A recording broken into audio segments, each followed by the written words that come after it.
From getting my license in February 11th of 2021 to now having my first closing on July 30th of 2021, it's been one heck of a journey to say the least. I went into real estate straight out of high school with absolutely no experience. So to be sitting here today talking about how I just closed on my first real estate transaction at 19 years old is completely mind-blowing to me. In this video, I'm going to be sharing my story on how I was able to close on my first real estate transaction in less than 6 months of being in real estate. I'm hoping that sharing my story will inspire some people who are thinking about getting into real estate but are holding off from doing so for one reason or another. As I said before, I officially got my license on February 11th of 2021 when I affiliated with Exit Preferred Realty. And a couple of weeks later, I joined the Dream Home team. As soon as I got my license, I made it my top priority to learn as much as I could, especially since I had no prior experience in real estate. I would have had no chance of getting my first listing this quick if it weren't for my brokerage and team. The endless amount of support and training that they provided me with gave me the knowledge and confidence that I needed in order to dive into the real estate trenches to get my first listing. The one thing that fuels every agent's business is prospecting. Since I didn't have too many connections when I got into real estate, I was forced to try out a less than ideal method of prospecting, which is cold calling. I would most definitely classify myself as an introvert, so the idea of picking up the phone and calling random people was terrifying to me. But my desire to get a listing outweighed my fear of getting rejected, so I sucked it up and began making calls. To summarize how I conducted my cold calls, I would go on Zillow and call all of the for sale by owners that were in my area. While I was making my cold calls, I had a script set out in front of me, which I would use as a guide rather than reading off from it word for word. Now, I was under the expectation that it would take maybe a few weeks or months before I got my first lead from cold calling, but no, it only took me days. During the call, I scheduled a walkthrough of the property with the owners, who happened to be investors. I was so happy to have gotten my first lead, so as soon as I got off the phone, I began preparing for the walkthrough. The two main hurdles that an agent must get through in order to convert a lead is 1, convince them to sell their house, and 2, convince them to work with an agent. Well, the great thing about for sale by owners is that they already want to sell their property, so all you have to do is convince them to work with you.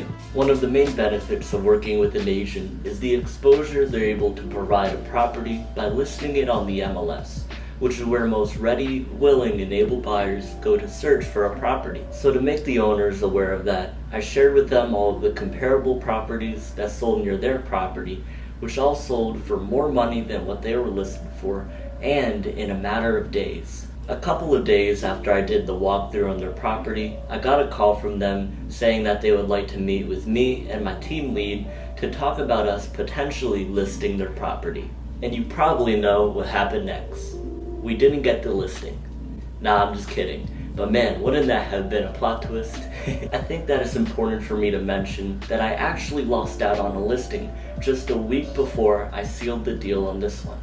Did it suck to lose that listing? Absolutely. But going through that rejection made me more motivated to find my next listing. I don't want to make this video too long, so I'm not going to get into what the whole listing process was like. But if that's something you guys would be interested in me talking about, then let me know. As I mentioned earlier, those people are investors who were eager to find their next deal and needed a realtor to help them with that. Fortunately, they asked me to be their realtor, and after a couple of weeks of searching, we were able to get under contract on a property which is expected to close at the end of August.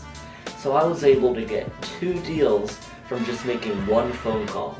That's insane. Now I know that I made cold calling seem like it's the easiest thing to do, but it's not.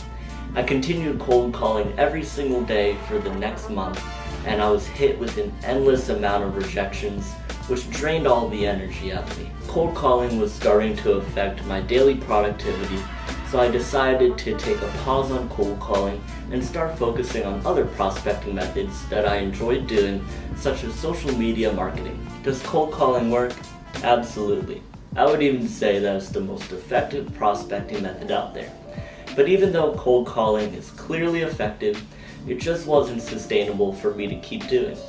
Forcing myself to do something that I don't enjoy may provide me with results in the short term, but not in the long term. I know that making videos on YouTube isn't going to provide me with results as fast as cold calling would, but I just genuinely enjoy doing this kind of stuff.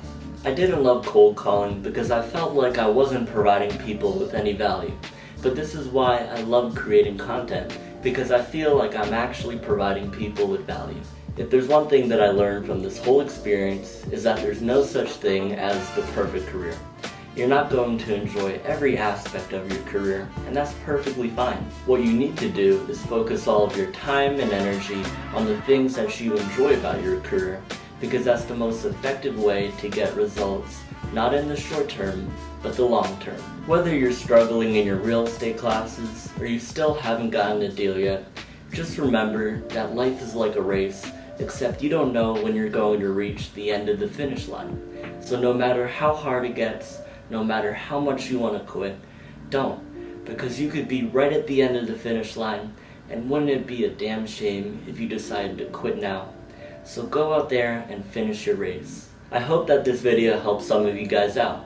If it did, then please give this video a like. And if you want to watch more content like this, then subscribe to my YouTube channel. Thank you guys so much for watching, and I'm wishing you all the best of luck in your future endeavors.